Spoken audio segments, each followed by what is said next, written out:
I found my bank account drained by my sister and her husband who said they needed it more. So I responded, then prepare for what comes next later. None of their excuses could keep them out of prison. And you seriously mad about this?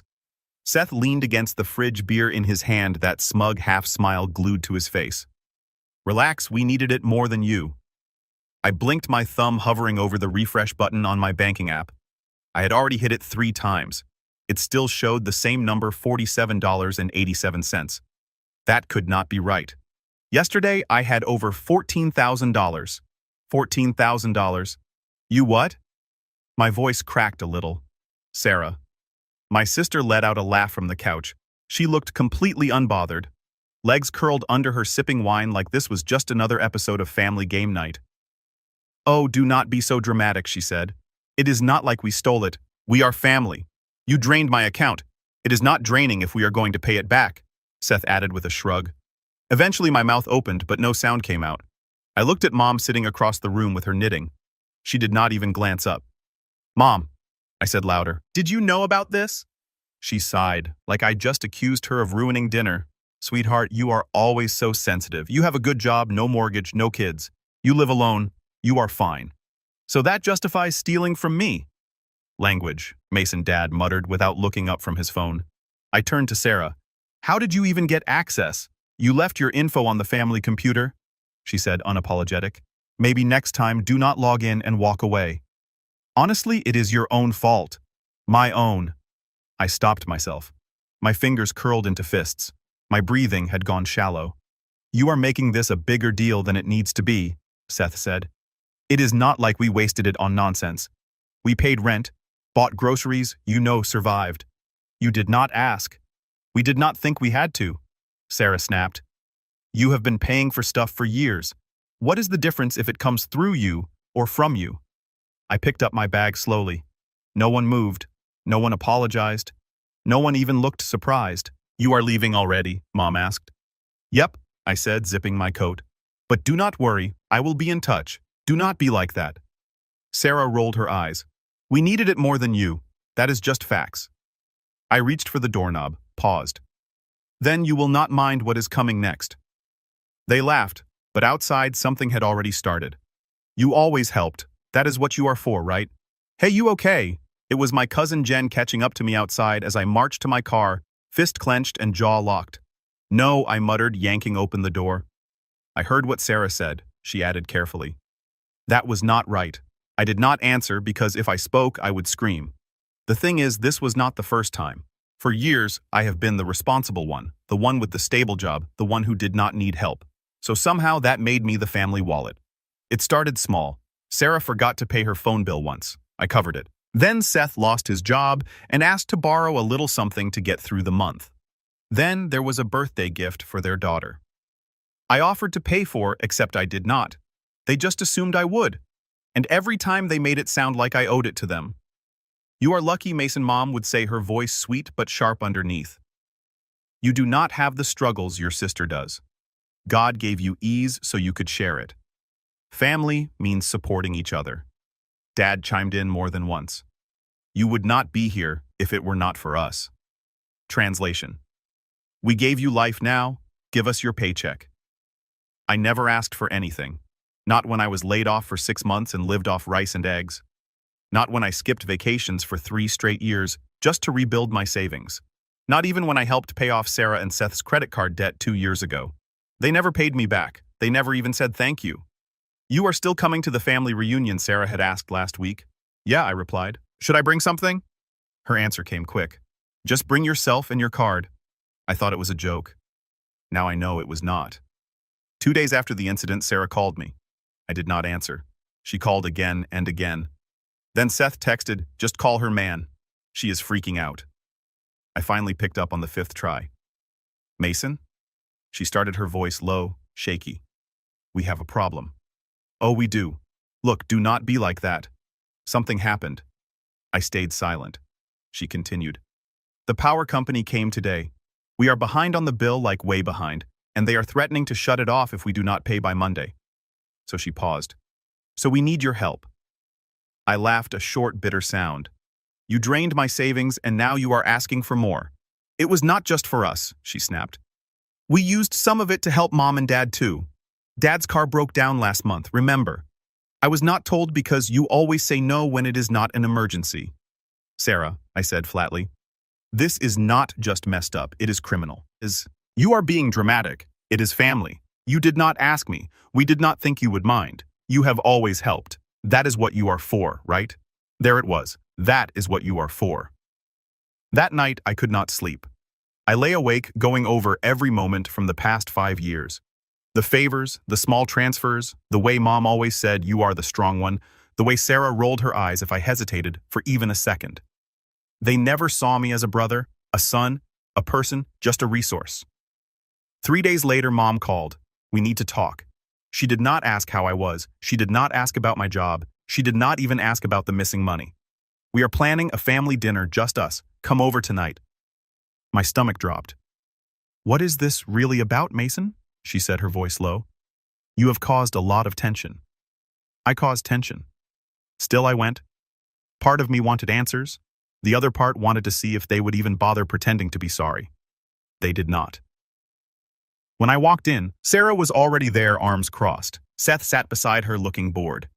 Mom was in the kitchen, Dad flipping through the mail like nothing had happened. So Sarah started as I sat down. Are we going to act like adults or what? Depends, I said. You are ready to confess to felony theft. She scoffed. God, you are so extra.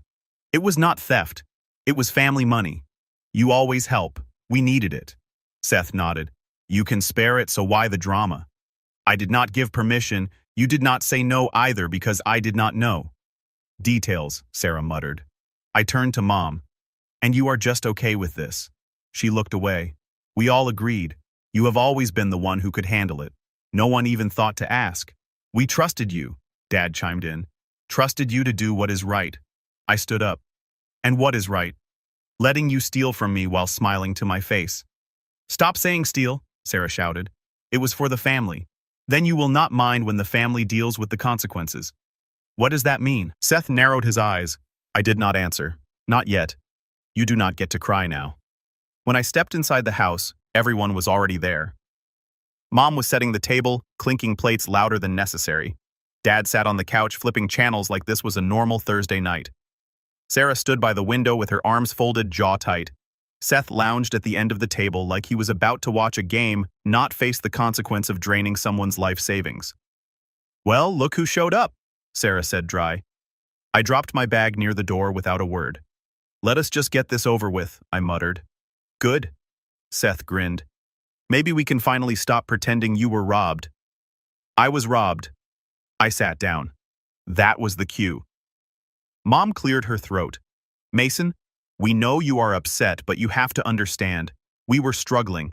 We did not have any other options. Sarah and Seth, they were drowning. And you, Dad added. You have always been the stable one. We knew we could count on you. You did not ask, I said, voice cold. You took. That is not family. That is theft. Sarah rolled her eyes. You are being so dramatic. We did not spend it on crap. We used it where it mattered. No. I reached into my bag, pulled out a printed spreadsheet, and slammed it on the table. $1,472 on makeup, $900 on takeout, $2,300 to pay off your car loan. Seth did not think I would check. Seth leaned forward, face dark. You went through our accounts. Oh, I did more than that. I opened my laptop. The screen lit up with a neat color-coded breakdown. Every charge, every transfer, all traceable. I compiled every transaction. I filed a fraud report, and guess what? They got back to me. Sarah's eyes widened. You did not. I did. You called the police, she shrieked. I turned to Mom. Still think this is just family business. This is insane, Dad snapped. You want to put your own sister in jail. You put yourself there. Then came the knock. 3 hard, heavy pounds against the door. Sarah went pale. Seth stood up too fast. Mom gasped and backed away. Dad froze. Open up, a voice shouted. Financial Crimes Unit, knock, knock, knock. Seth turned to me, voice low. Mason, tell me you are not serious. I opened the door. 3 agents stepped in, jackets marked with bold letters. One carried a clipboard. The second is a tablet. The third surveyed the room. You Mason Carver? Yes. Thank you for your cooperation. We will take it from here. Mom covered her mouth. Sarah dropped into a chair like her legs gave out. Seth stood there, dumbstruck. One of the agents turned toward them. You are listed as parties of interest in an open case of financial fraud and identity theft. Identity theft, Mom cried. Heck, our son. The agent did not blink. Family ties do not make an illegal activity legal, ma'am. We did not steal anything, Sarah cried. We had a right. He always helped us. He always. Thinking you are entitled to someone's money does not make it yours, another agent said calmly. Remain seated, please. I just stood back and watched. For the first time in my life, they did not talk over me, did not mock me, did not laugh. Mom turned to me, voice-shaking, eyes already filled with tears. Mason, please, we did not mean to hurt you. We were just desperate. You have always been the strong one. You are the only one we could count on. I looked her dead in the eyes. You do not get to cry now. She covered her mouth and sobbed. Sarah tried to say something, but no words came. Seth looked ready to bolt, but sat down under the agent's stare. You want to talk about what family is, I said, stepping forward. It is trust. It is respect. It is asking, not assuming, not stealing, not laughing while you bleed me dry. They said nothing. I grabbed my bag from the floor and turned to the lead agent. I will be outside. And this time, they did not stop me. You are free now, Mason. Do not go back. I left the house in silence. No one chased me. No one called my name. For once, there was no guilt, no drama, no Sarah shrieking after me with her usual "how could you?" Just the cold night air and the sound of tires crunching behind me as the investigators escorted them out one by one. I did not stay to watch. That night, I drove without a destination past closed coffee shops and glowing gas stations. My phone buzzing non-stop in the passenger seat. I did not answer a single call. I did not want to hear apologies shaped like excuses. By midnight, I ended up parked outside the only place that had ever felt like a safe harbor, my grandmother's old house. She had passed a few years ago, but I still had the key. She used to say, if they ever turn on you, Mason, you come here. The door will always open for you. And that night, it did. I slept for 11 hours straight. No texts, no guilt, no tension pressing down on my chest like it always did when I stayed near my family. When I woke up, I made coffee in a chipped mug and stood at the window watching the sun crawl over the fence she used to garden behind. For the first time in years, I felt like I could breathe. But the silence did not last. The first email came that afternoon from Dad. This has gone too far. You have humiliated the entire family. What happened to loyalty? I did not reply. Then Sarah texted, I hope you are happy. They are freezing my accounts. Seth's being investigated at work. You ruined our lives over a couple of payments. A couple. Try tens of thousands of dollars. Try 5 years of silent sacrifice. Then came Mom, a voicemail, her voice soft cracking. You did not have to do it this way. We could have handled it like a family. Mason, sweetheart, please. They threatening charges. They said we might lose the house. I replayed that line in my head. They might lose the house. And suddenly, I was not angry. I was not vindictive. I just did not care. Because I had already lost a home years ago when they decided I was worth more as a bank account than a son. 2 days passed. Then a message popped up from someone I did not expect, Seth's brother. We were not close. Maybe said 5 words to each other at birthdays. But his text was simple. Just so you know, Sarah's trying to shift blame on you. Says you knew and approved the money transfers. There is a lawyer involved. Watch your back. I almost laughed. Even now, even with everything crumbling, she was still trying to spin it. That night, I called my lawyer. Send everything I said. We are not just pressing charges. I want a restraining order too. But not every message was hostile. A week later, I got a short email from Kelly, Seth's sister. I know we have not spoken in years, but I just wanted to say you were right about all of it, about how they treat you, about how toxic it has gotten. I used to think you were just cold. Now I think you were brave. I stared at her message for a long time. Brave. No one in my family had ever used that word on me. One morning, my phone rang again. Unknown number. I almost declined it, but something told me to pick up. Mason, the voice was small, hoarse. It is Sarah. I did not say anything. She kept talking. Look, I know I messed up, okay? I went too far. I did not think it would go like this. Seth's been suspended. Mom will not stop crying. Dad will not even speak to me. And you, she hesitated. You always had the power to ruin everything, and you finally did. I did not speak for a moment. Then I said flatly, I did not ruin anything. I just stopped letting you walk over me. Silence. Then can you just stop it now? Drop the charges, please. I will do anything. Just make it stop. I almost felt something. Almost. But then I remembered what she had said the night of the reunion. We needed it more than you. I smiled bitterly. No, I said, you made this mess. You live in it. And I hung up. That night, I cooked myself dinner in peace, played my favorite album from college, sat on the porch with a mug of coffee, and watched the world go by. And for the first time since I was a teenager, no one asked me for money. No one guilt-tripped me.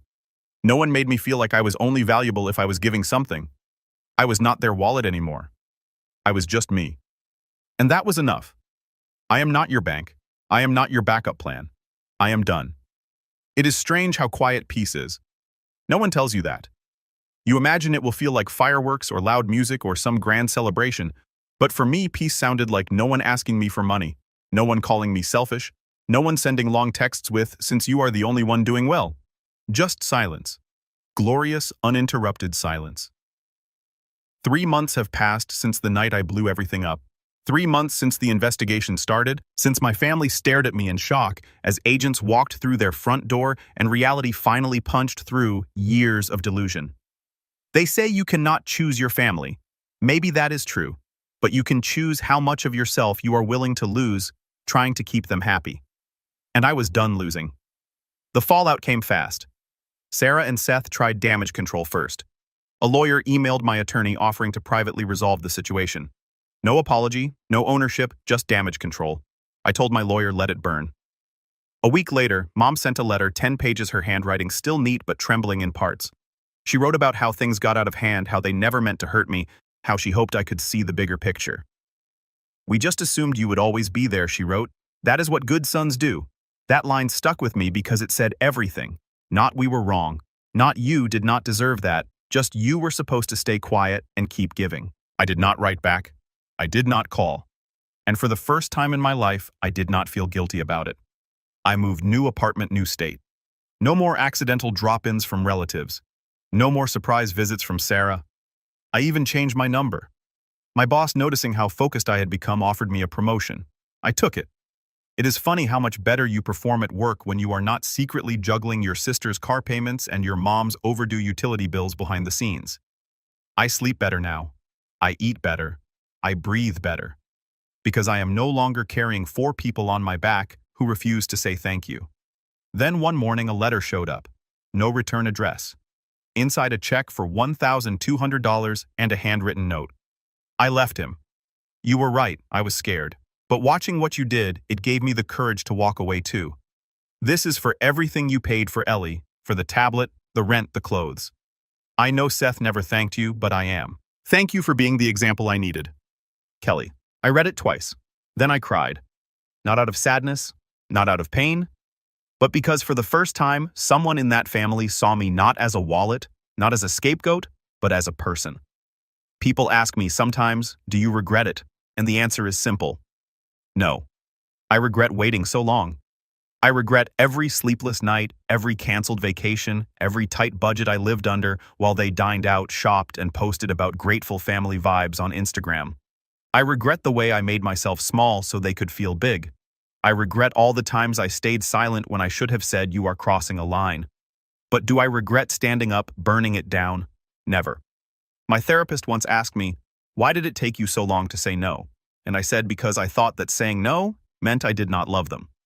She nodded and said, saying no is how you teach people to love you back. I have never forgotten that. A few days ago, I ran into someone from high school. She said, hey, I saw what happened with your family. That is wild. I expected judgment or pity, but instead she smiled and added, good for you. Most people never get out. I thanked her. Then I walked away feeling a little taller. Sarah and Seth are still under investigation. Last I heard, Seth lost his job. Sarah's bank account was frozen. Mom's trying to refinance the house. And Dad's apparently blaming outside influence for tearing the family apart. They still do not get it. I did not tear anything apart. I just stopped pretending the pieces were still whole. Sometimes I get flashbacks. That night at the table, Sarah laughing as I checked my account, Seth grinning like it was a joke, Mom brushing it off, You do not need that money, she said. And now they know the truth. That money was not just money. It was my life, my time, my health, my boundaries. And they crossed them for years like it meant nothing. Now they pay the price. I do not celebrate their downfall, but I celebrate myself for surviving it, for walking away, for not going back, even when the silence felt lonely, even when the guilt whispered in my ear like it used to.